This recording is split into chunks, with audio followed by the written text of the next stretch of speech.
So what really makes a quarterback great in today's NFL? Is it that raw, old-school toughness, or is it being smart enough to just, well, survive?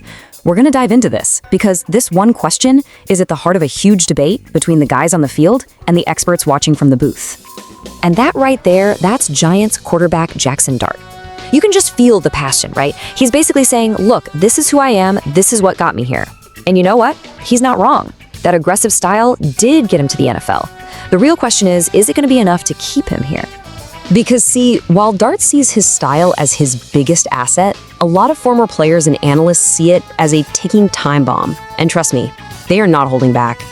That's former linebacker Bart Scott laying it out there with some pretty blunt, tough love. I mean, that just cuts right to the chase, doesn't it? He's looking at this incredibly talented kid and basically shouting, hey, you're missing the point. And this really is the core of it. The analysts see this as a sign of immaturity. That fearless, run-through-a-wall mentality that makes you a college superstar?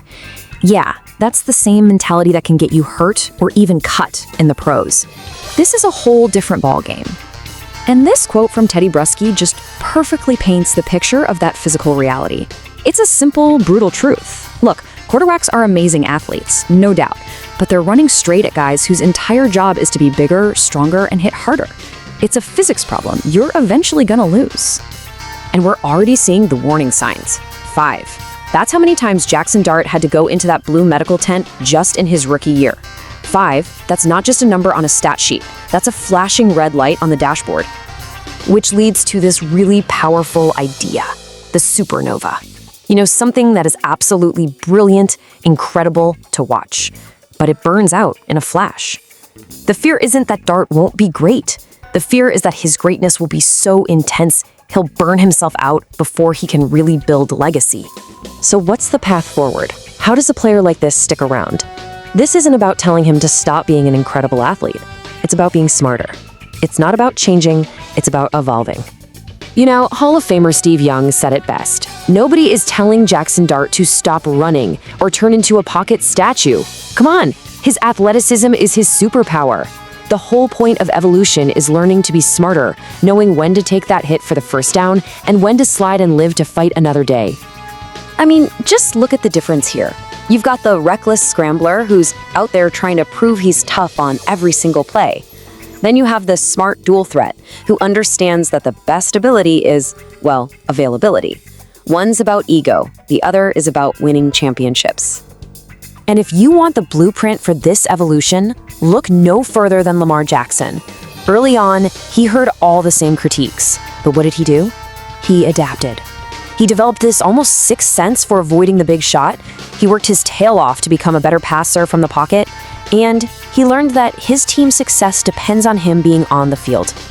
And really, that's the bottom line, isn't it? When you're the franchise quarterback, it's not just about you anymore. The job of every single person in that building, from the coaches to the front office, is riding on the decisions you make play after play. Okay, so all this pressure on the QB to be both great and available, it causes these huge domino effects for teams all over the league. It leads to some really tough franchise-changing decisions. So let's do a quick fire round of some of the dilemmas teams are wrestling with right now. First up, Minnesota. They used a top draft pick on JJ McCarthy. So after a tough first year, what do? Do you stick with your guy or do you bring in competition? The argument to keep him is simple. Definitely.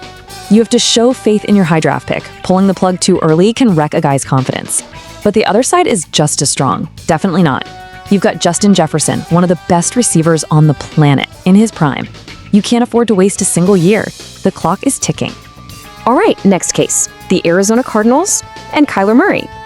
He is one of the most uniquely gifted athletes to ever play the position.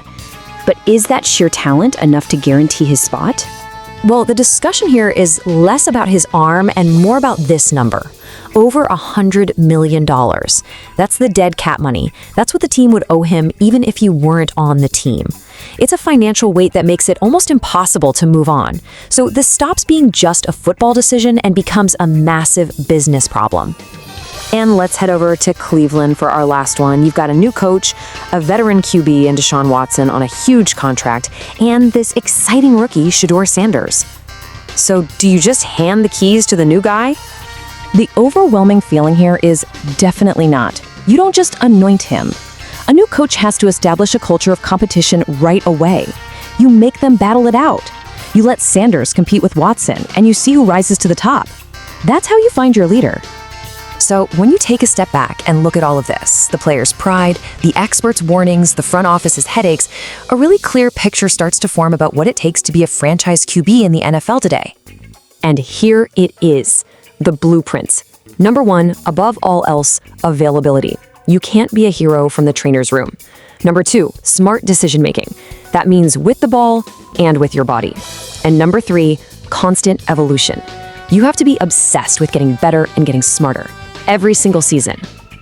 Which brings us right back to where we started. It seems pretty clear that just having world-class talent isn't enough anymore. In a league this tough, this fast, and this brutal, maybe the most important skill of all is just the skill of survival.